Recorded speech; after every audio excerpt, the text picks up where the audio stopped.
issues has to do with the capitalistic tendency where a loud voice has said that's what they value.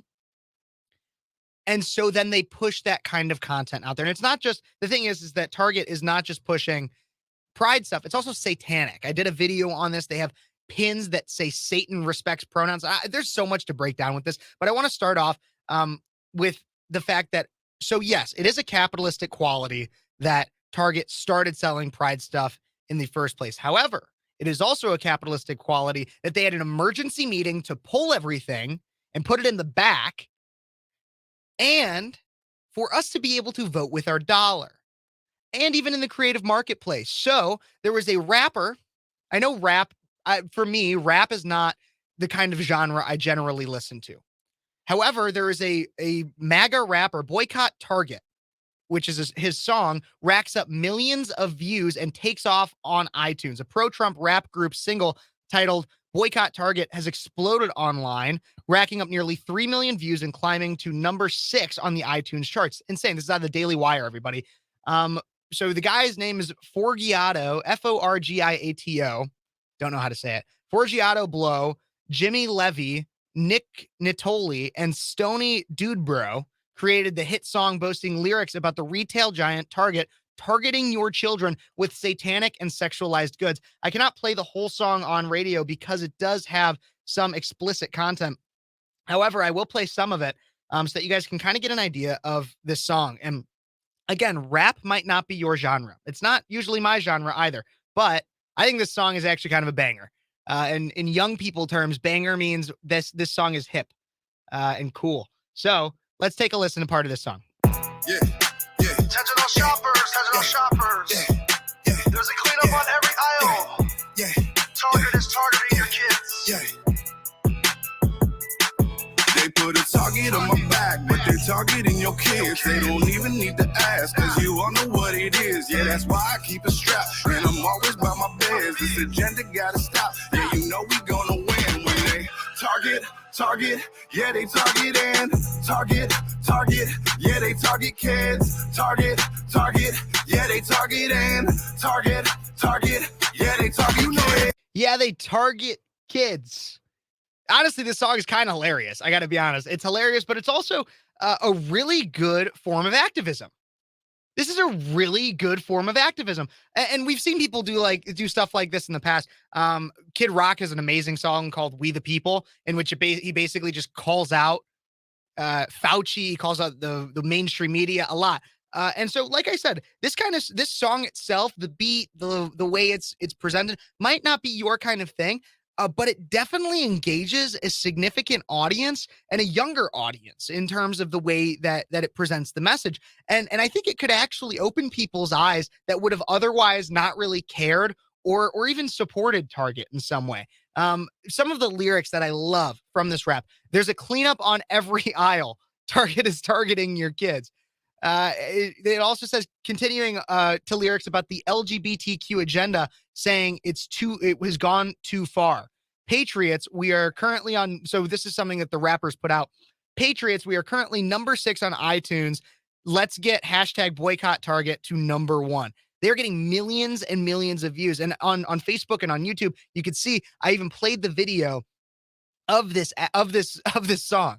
And they have this hilarious video where they talk about the LGBTQ movement going too far and how Target is targeting your kids, and they're carrying cases of Bud Light around and everything because these companies are they seem tone deaf, right?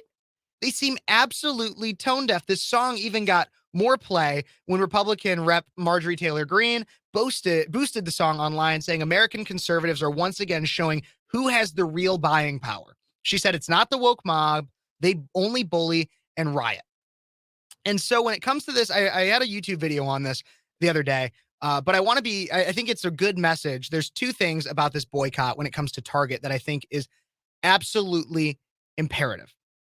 So the first is that I've been talked to by people when it comes to boycotts, right? We got Bud Light's boycott. We got this Target one now starting up. There's been other woke companies, Adidas, Ford. I went through a bunch of them last week. And I've had people tell me, they say, Kevin, if we just boycott everything, then we're never going to be able to have any goods and services anymore.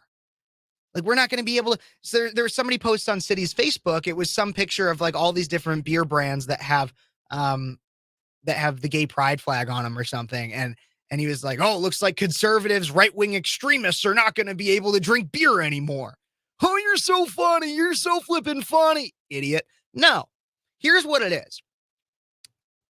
All we have to do is pick out the most egregious offenders. Pick out the people that are targeting our children, Target or Bud Light, who not only embraced an anti-woman, an idea that men can be men, or men can be women and women can be men. Pick those out. The ones that abandoning their base. That's what Bud Light did. Pick out the most egregious offenders, around one per industry, if necessary, and bring them to the ground. Pick a target, isolate it, bring them to the ground. It's Saul Alinsky's rules for radicals. Let's do it, everybody. And like I said, we don't have to boycott everyone. That's why I called out when conservatives tried to go after Miller Lite because of their feminist advertising. I called that out and I said, no, it's not really that big of a deal. I mean, if you want to boycott it, sure, but it's not an egregious offender. At least they recognize that men are men and women are women, and you can't change that, right? They had biological women. They didn't try to push this whole anti-woman ideology, transformer ideology. No. And so that's what we need to do is we need to pick out the egregious offenders and then send a message democratically and capitalistically to every other member of those markets and say, hey, if you're going to do this, this is what's going to happen to you. That's how we do it. We don't need to boycott everything and every little thing. Pick out the most egregious offenders. Map it out and say, this is what we're going to do. The second thing I wanted to point out about the Target boycott that I think is fascinating is so it is statistically proven. I don't have them up in front of me, I'll be honest, but I know for a fact, I think it's about 60 to 66% of the beer market is consumed by men. So the majority of those Bud Light boycotters, the people that would have the biggest impact on boycotting Bud Light, would be men. So men stood up simultaneously when Bud Light did that boycott thing, or as Bud Light did the Dylan Mulvaney thing. We had mainly men that stood up and said, no, I'm not gay. I'm not going to do that. I'm not going to drink that. That's what they said. And they also stood up for women and said, no, men are men, women are women, and this is wrong. Then now on the inverse, you have Target, right?